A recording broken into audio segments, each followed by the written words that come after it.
Hello everyone, welcome once again.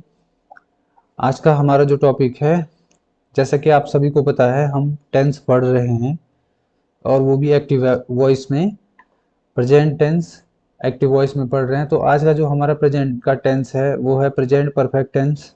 इसके बारे में हम जानेंगे। तो प्रेजेंट परफेक्ट टेंस में जो ये परफेक्ट वर्ड है, परफेक्ट मतलब जब कोई काम पूरा हो चुका होता है, कंप्लीट हो चुका होता है, तो उस समय हम ये टेंस, पर्टिकुलर टेंस को अप्लाई करते हैं। तो जब भी कोई क्रिया पूरी होती है और अगर वो प्रेजेंट टेंस में होती है, तब हम इस पर्टिकुलर टेंस का प्रयोग हिंदी वाक्यों को ट्रांसलेट करने के लिए करते हैं।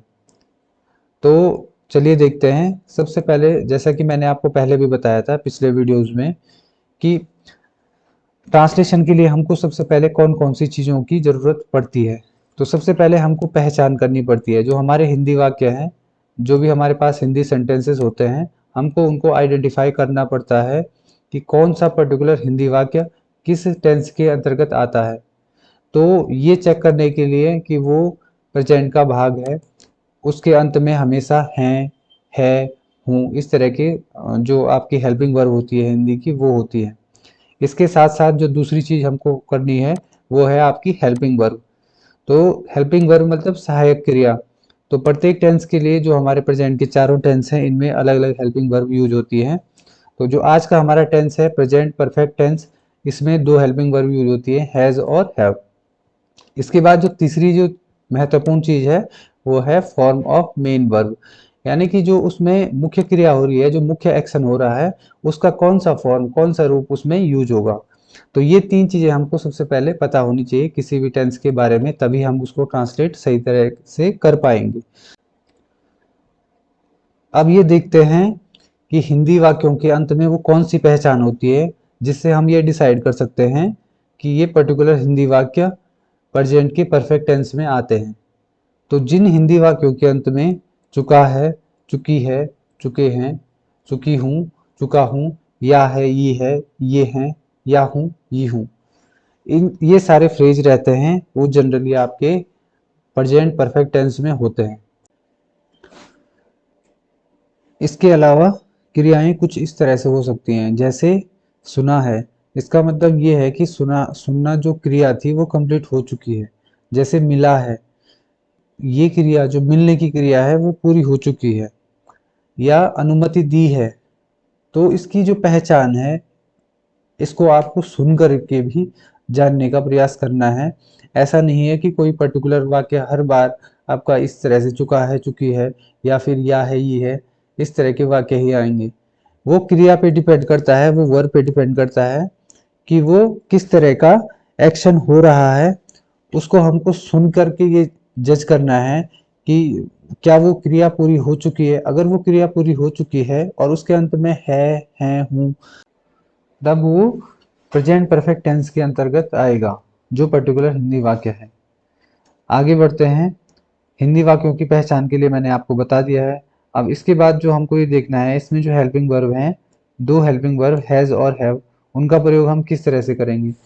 तो जो आपका हैज़ होता है, हैज़ का प्रयोग थर्ड पर्सन के सिंगुलर के साथ होता है, जबकि जो शेष सब्जेक्ट होते हैं उनके साथ हैव का प्रयोग होता है। तो मैं आपको पर्सन पहले ही बता चुका हूँ। थर्ड पर्सन सिंगुलर जैसे ही, सी, इट, दिस, दैट, इस तरह के जो सब्जेक्ट होते हैं या कोई भी सिंगुलर नाउन होगा, वो आपका थर्ड पर्सन सिंगुलर होगा, उसके साथ हैज का प्रयोग होगा। बाकी सब के साथ, जैसे आई के साथ, वी के साथ, यू के साथ, या मोर देन वन है, अगर थर्ड पर्सन का प्लूरल भी है, तब भी आपको हैव का प्रयोग करना है। ठीक है। हैज का प्रयोग केवल तब करना है जब सब्जेक्ट थर्ड पर्सन का सिंगुलर होगा। आगे बढ़ते हैं। फॉर्म ऑफ मेन वर्ब, यानी कि इसमें जो ये पर्टिकुलर टेंस है, इसमें कौन सी फॉर्म होगी किसी भी वर्ब की, जो उसमें मेन वर्ब है, जो उसमें मेन एक्शन हो रहा है, उसकी कौन सी फॉर्म यूज होगी। तो इस जो पर्टिकुलर टेंस है हमारा परफेक्ट टेंस प्रेजेंट का, इसमें थर्ड फॉर्म ऑफ वर्ब होगी। या कोई सा भी, अगर आपका फ्यूचर होगा या पास्ट होगा, तो सबके परफेक्ट टेंस में थर्ड फॉर्म का यूज ही होता है। आगे बढ़ते हैं।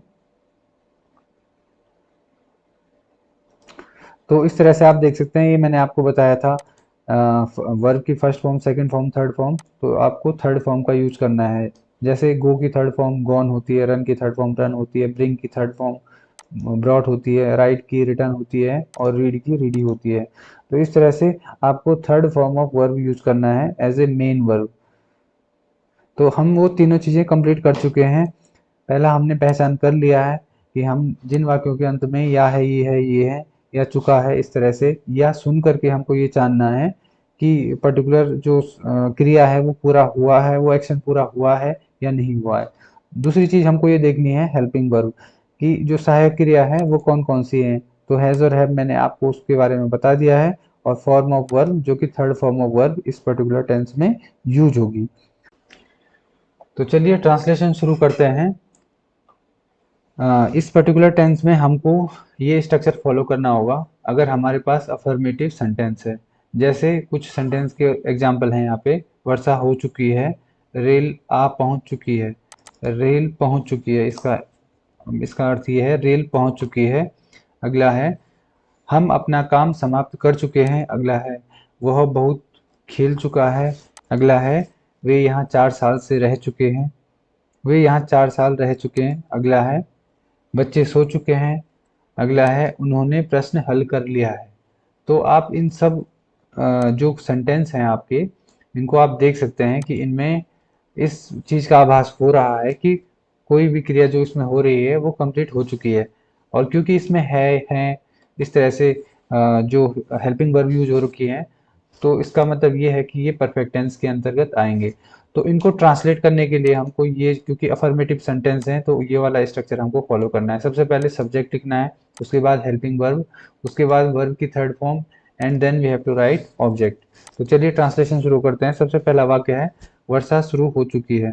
वर्षा हो चुकी है, तो इसको इस तरह से कहा जाएगा। सबसे पहले सब्जेक्ट, तो क्योंकि जो हमारा वर्षा है, वर्षा के लिए इट जो सब्जेक्ट लगाना पड़ता है। और इसमें क्योंकि इट क्या है, थर्ड पर्सन सिंगुलर, तो हमको यहाँ पे हैज का प्रयोग करना है। जैसे मैंने कहा था हैज का प्रयोग थर्ड पर्सन के सिंगुलर के साथ होगा। सो इट हैज, और उसके बाद हमको वर्ब की थर्ड फॉर्म लिखनी है। तो इसकी फर्स्ट फॉर्म रेन होती है और थर्ड फॉर्म रेन्ड होती है। तो इस इट हैज रेन्ड, ये इसका करेक्ट ट्रांसलेशन होता है। नेक्स्ट जो हमारे पास सेंटेंस है, रेल पहुंच चुकी है। तो इस तरह से हम इसको ट्रांसलेट कर सकते हैं। द ट्रेन, ये सब्जेक्ट हो जाएगा आपका। फिर हो जाएगी हेल्पिंग वर्ब जो कि इसमें हैज है, क्योंकि ट्रेन थर्ड पर्सन सिंगुलर होती है। The train has arrived, arrive की थर्ड फॉर्म होती है। अराइव जब कहीं और से, जहां हम हैं वहां कोई चीज आती है तो उसको अराइव बोलते हैं। और यदि यहाँ से कोई चीज कहीं और पहुंचती है तो उसको रीच का प्रयोग करते हैं हम।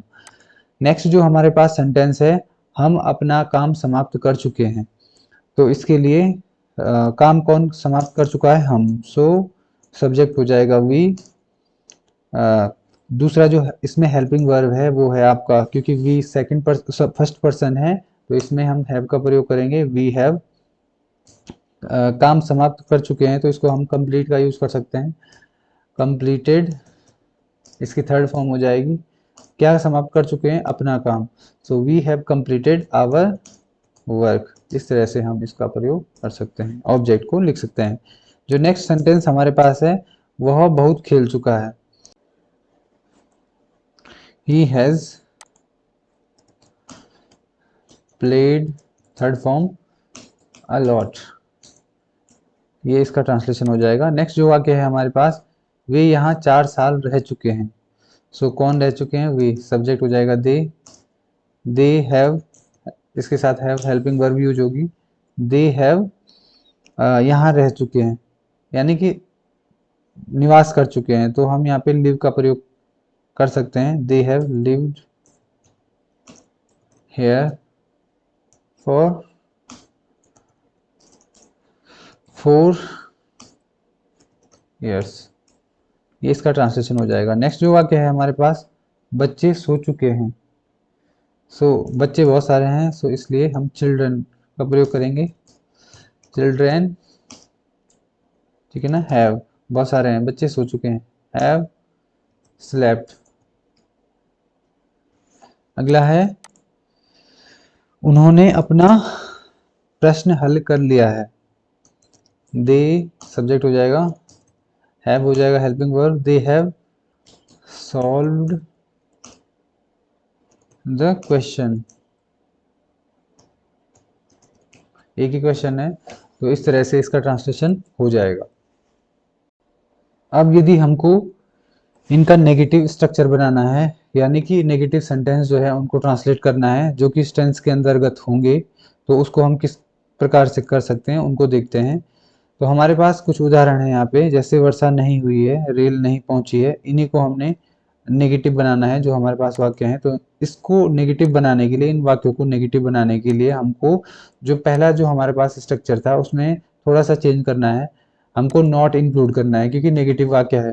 तो सब्जेक्ट हेल्पिंग वर्ब फिर आपका नॉट आ जाएगा। हेल्पिंग वर्ब के बाद ही आप नॉट लिखोगे, या इन दोनों को एक साथ बोल सकते हैं, हैवेंट बोल सकते हैं या हैजेंट बोल सकते हैं।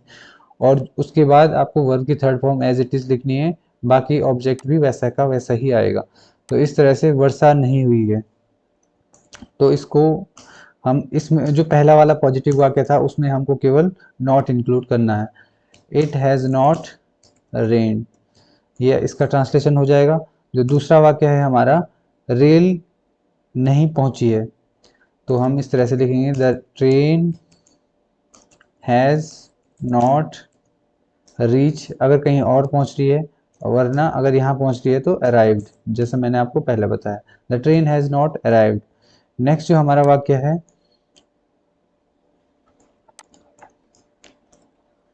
जो नेक्स्ट वाक्य है हमारा वो है आपका, हमने अपना काम नहीं किया है।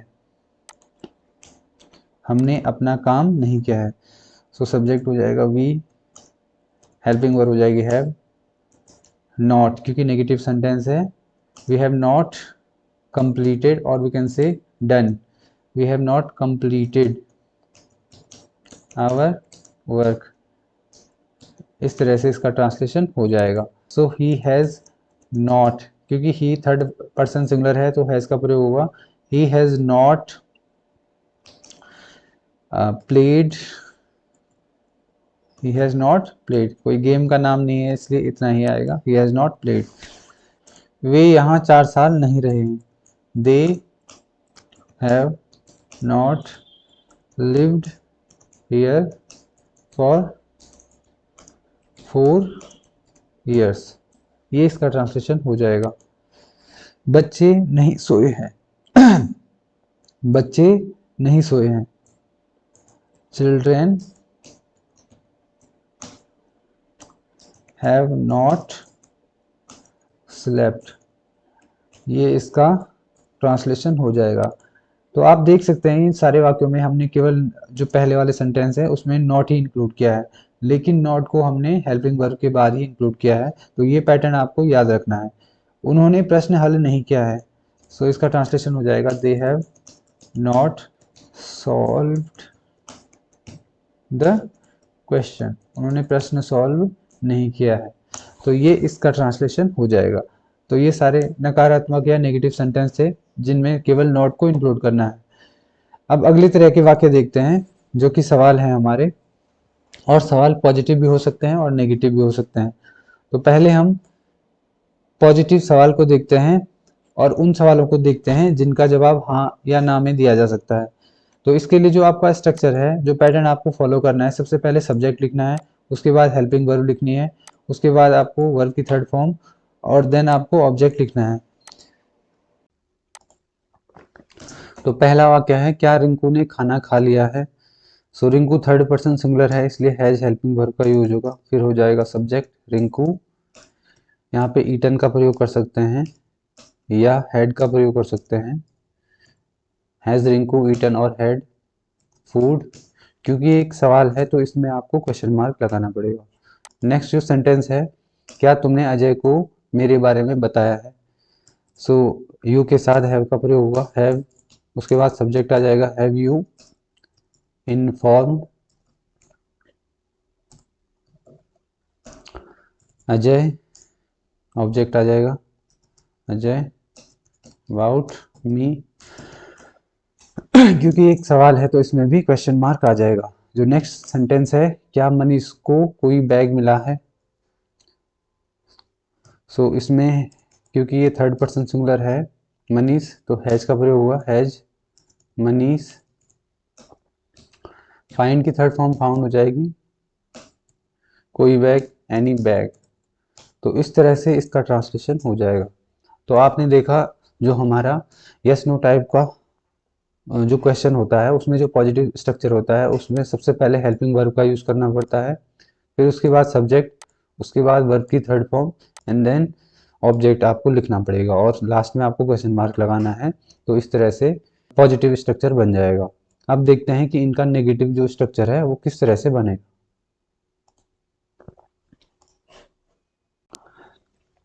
तो नेगेटिव स्ट्रक्चर के लिए आपको केवल इसमें जो हमारे पास जो स्ट्रक्चर था उसमें केवल नॉट इंक्लूड करना है, वो भी सब्जेक्ट के बाद, या फिर आप हेल्पिंग वर्ब जो हैज और हैव है उसके साथ नॉट को अटैच करके भी बोल सकते हैं।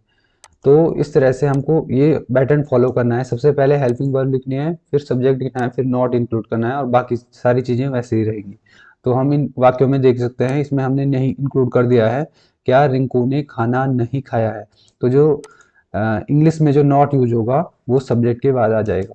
तो इस तरह से इसका ट्रांसलेशन हो जाएगा, हैज़ रिंकू नॉट ईटन और हैड फूड। फिर नेक्स्ट जो वाक्य है, क्या तुमने अजय को मेरे बारे में नहीं बताया है, क्योंकि नेगेटिव बन चुका है तो इसमें नॉट जो होगा वो यू के बाद इंक्लूड होगा। तो have you not inform Ajay about me. हमारा जो अगला वाक्य है, क्या मनीष को कोई बैग नहीं मिला है। सो सब्जेक्ट है हमारा मनीष, तो इसके बाद हमारा यहाँ पे क्या हो जाएगा, नॉट इंक्लूड हो जाएगा। तो ये इस तरह से बन जाएगा, has Manish not found any bag, has Manish not found any bag. So ये आपका ट्रांसलेशन हो जाएगा negative yes no type question का जो नेगेटिव पार्ट होता है या नेगेटिव तरह का क्वेश्चन होता है उसमें हम इस चीज का इस पैटर्न को फॉलो करते हैं। अब बात करते हैं अगले तरह की क्वेश्चन की, जो जिनका जवाब हाँ या ना में नहीं हो सकता है। इसमें आपको इनके आंसर में आपको विवरण देना पड़ेगा, यानी कि कुछ ना कुछ आपको डिस्क्रिप्शन देना पड़ेगा। केवल हाँ या ना से काम नहीं चलेगा, यस और नो से केवल काम नहीं चलेगा, आपको उसमें डिस्क्रिप्शन देना पड़ेगा। तो इसमें क्वेश्चन वर्ड यूज होते हैं इस जो कि डब्ल्यू एच से ज़्यादातर शुरू होते हैं, तो इसीलिए इसको डब्ल्यू एच क्वेश्चन कहते हैं। जैसे वट, वेयर, वेन, हाउ, इस तरह से इनका प्रयोग होता है।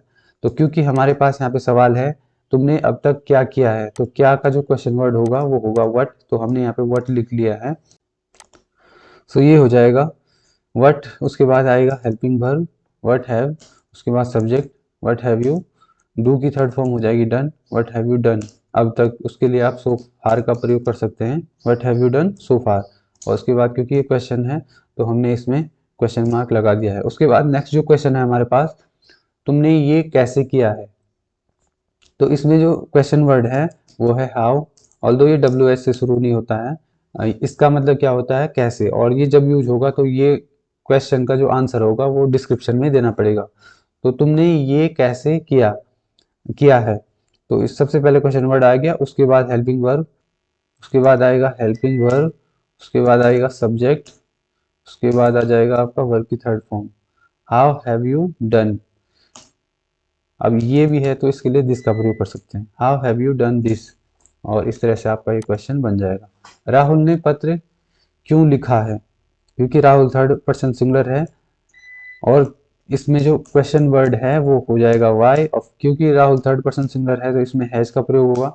उसके बाद आ जाएगा subject Rahul, why has Rahul, verb की third form return, why has Rahul return a letter, जो इसका ऑब्जेक्ट है ये इस तरह से आ जाएगा। अब देखते हैं अगले तरह के क्वेश्चन जिनका जवाब हाँ ना में नहीं दिया जा सकता है और वे नेगेटिव अगर होते हैं तो उसमें केवल नॉट को इंक्लूड करना है आपको। तो नॉट हमेशा सब्जेक्ट के बाद ही आपको इंक्लूड करना है। आपको स्ट्रक्चर यहाँ पे दिख रहा होगा, सबसे पहले डब्ल्यू एच यानी what, where, when, how use करना है, उसके बाद हेल्पिंग वर्ब यूज करनी है, then you have to use subject, after then not, फिर वर्ब की third form and then object. तो चलिए ट्रांसलेशन शुरू करते हैं। मैंने क्या नहीं किया है, सो क्या को बोलेंगे वट, हेल्पिंग वर्ब हो जाएगी आई के साथ हैव, वट हैव आई, आपका हेल्प जो यहाँ पे सब्जेक्ट है वो आई है, वट हैव आई नहीं किया है तो सब्जेक्ट के बाद नॉट इंक्लूड हो जाएगा, what have I not done. तो ये इसका ट्रांसलेशन हो जाएगा। नेक्स्ट हो जाएगा, उसने अभी तक अपने बारे में क्यों नहीं सोचा है। सो ये इस तरह से हो जाएगा, क्योंकि अगर थर्ड पर्सन सिंगुलर है तो उसके साथ हैज हेल्पिंग वर्ब का प्रयोग हुआ। वाई हैज ही नॉट, सोचने को थिंक बोलते हैं, और थिंक की थर्ड फॉर्म होती है thought. Why has he not thought about, अपने बारे में, हिमसेल्फ, क्योंकि क्वेश्चन है तो क्वेश्चन मार्क पुट करेंगे। जो नेक्स्ट क्वेश्चन है, रमेश ने अपना कार्य क्यों नहीं किया है। So why has Ramesh not done his work, ये इसका नेगेटिव स्ट्रक्चर का अंतिम वाक्य बन जाएगा। तो इस तरह से हम जो हमारा प्रेजेंट परफेक्ट टेंस है, इसमें हमने 6 तरह के वाक्य देखे। पहला असर्टिव, उसके नेगेटिव और पॉजिटिव 2 तरह के वाक्य, फिर यस नो टाइप क्वेश्चन के पॉजिटिव और नेगेटिव, और फिर डिस्क्रिप्शन टाइप जो क्वेश्चन था उसके 2 तरह के नेगेटिव और पॉजिटिव वाक्यों को देखा है। तो आप इन्हीं वाक्यों के साथ प्रैक्टिस करते रहें।